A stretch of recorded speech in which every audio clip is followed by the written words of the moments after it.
A gente está de volta ao Bom Dia Responde. O assunto hoje, direito agrário, as relações de compra e venda de imóveis, especialmente no campo, os cuidados necessários, regularização fundiária. O que é tudo isso e qual o impacto, às vezes, naquela chacrinha que você está mantendo aí ou naquele terreno que você comprou aqui perto do lago, num condomínio rural? Como manter isso de forma legal?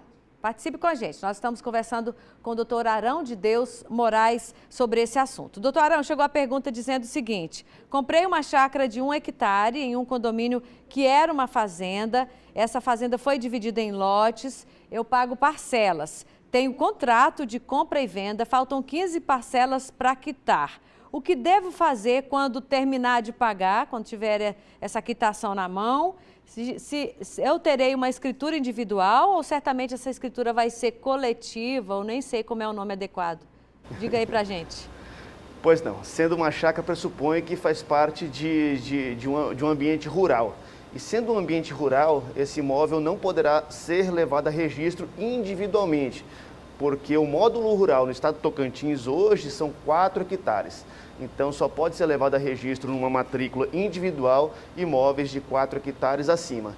Esse imóvel ele vai ter que ficar em condomínio, ou seja, esse 1 hectare que o telespectador comprou, ele vai ficar registrado lá dentro de uma matrícula coletiva, constando apenas a cota dele.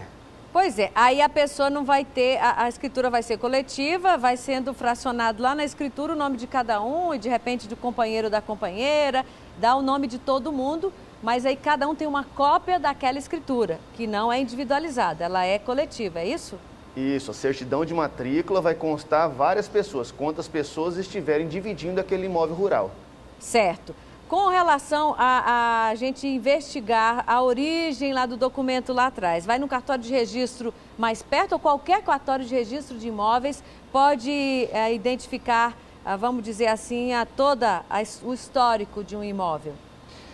Em regra, no cartório de registro de imóveis da sua cidade. Você vai lá pedir uma certidão de matrícula desse imóvel. Se quiser buscar mais atrás, no passado, as origens desse imóvel, uma certidão vintenária, uma certidão de trintenário, uma certidão de cadeia dominial.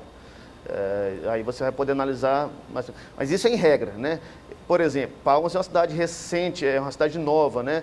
E esses imóveis que eram registrados aqui antigamente, pode ser que estejam registrados ainda em Porto Nacional, em Tocantins, que são cidades mais antigas.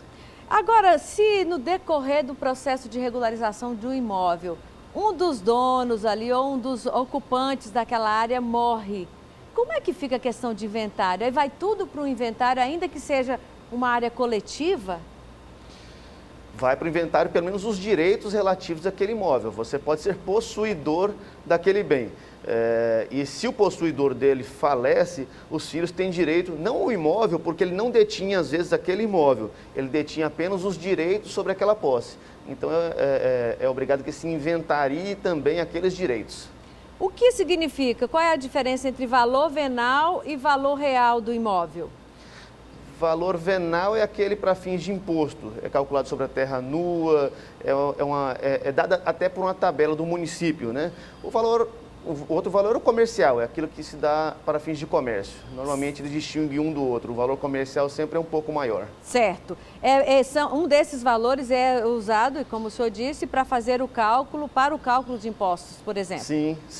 Né? Aí tem uma pergunta de telespectador da seguinte forma: procurei o dono legal do lote, ele me passou um documento, tipo uma cessão de direitos, me doando o lote, assinado por ele. Registrei esse documento no cartório com a assinatura dele e a minha. Esse documento vale como documento mesmo? É o questionamento do telespectador. Não, cessão de direitos é uma obrigação entre as partes, mas não é uma obrigação imobiliária.